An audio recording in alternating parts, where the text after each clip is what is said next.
And it came to pass, while the lion spake these words unto the eagle, I saw, and behold, the head that remained, and the four wings appeared to me no more. And the two went unto it, and set themselves up to reign. And their kingdom was small, and full of uproar.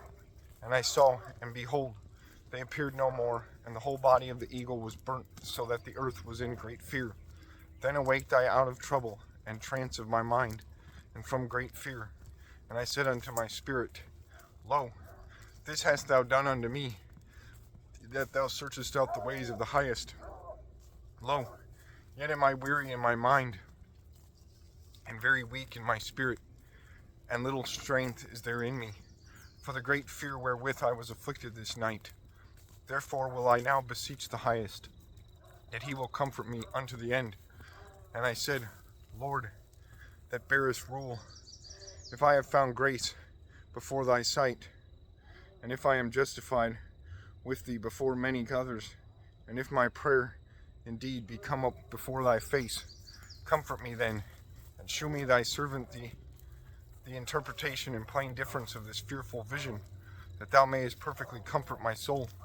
For thou hast judged me worthy to shew me the last times. And he said unto me, This is the interpretation of the vision. The eagle, whom thou sawest come up from the sea, is the kingdom which was seen in the vision of thy brother Daniel, but it was not expounded unto him. Therefore now I declare it unto thee. Behold, the days will come, that there shall rise up a kingdom upon earth, and it shall be feared above all the kingdoms that were before it. In the same shall 12 kings reign, one after another, whereof the second shall begin to reign, and shall have more time than any of the 12.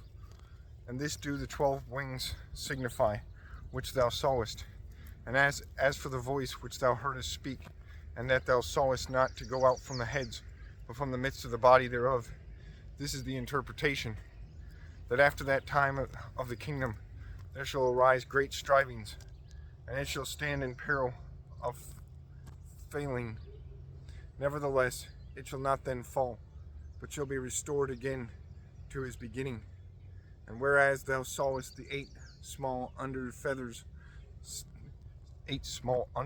sticking to her wings, this is the interpretation, that in them there shall arise 8 kings, whose time shall be but small, and their years swift.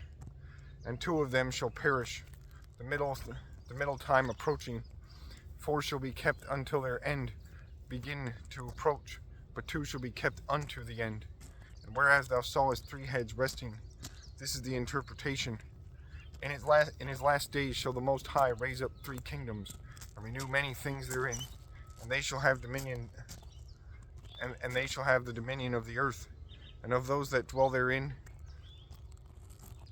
with much oppression, above all those that were before them. Therefore are they called the heads of the eagle. For these are they that shall accomplish his wickedness, and that shall finish his last end. And whereas thou sawest that the great head appeared no more, it signifieth that one of them shall die upon his bed, and yet with pain. For the 2 that remain shall be slain with the sword, for the sword of the one shall devour the other, but at the last shall he fall through the sword himself. And whereas thou sawest 2 feathers under the wings passing over the head that is on the right side, it signifieth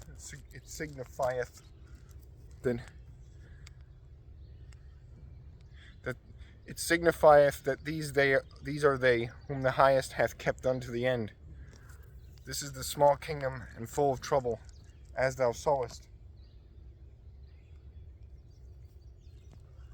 And the lion, whom thou sawest rising up out of the wood, and roaring, and speaking to the eagle, and rebuking her for her unrighteousness with all the words which thou hast heard. This is the anointed, which the highest hath kept from them, and for their wickedness unto the end. He shall reprove them, and shall upbraid them with their cruelty. For he shall set them before him alive in judgment, and he shall rebuke them and correct them.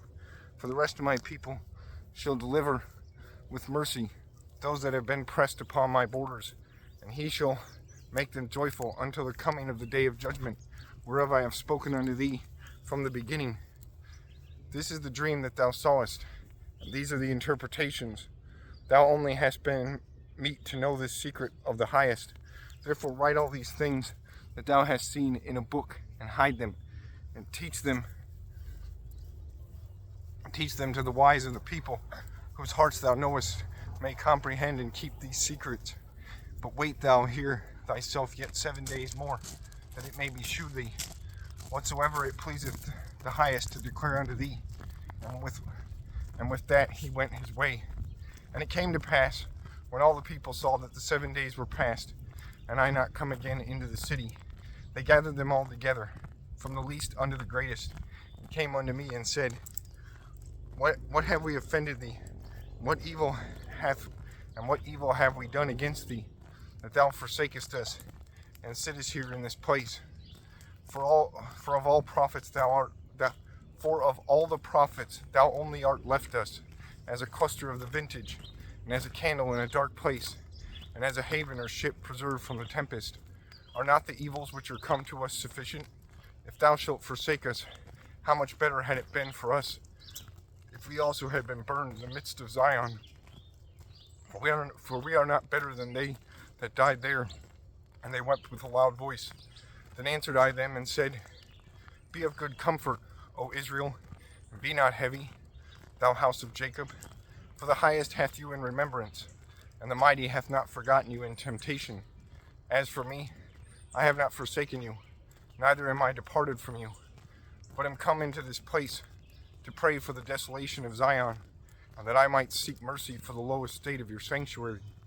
And now go your way home, every man, and after these days will I come unto you.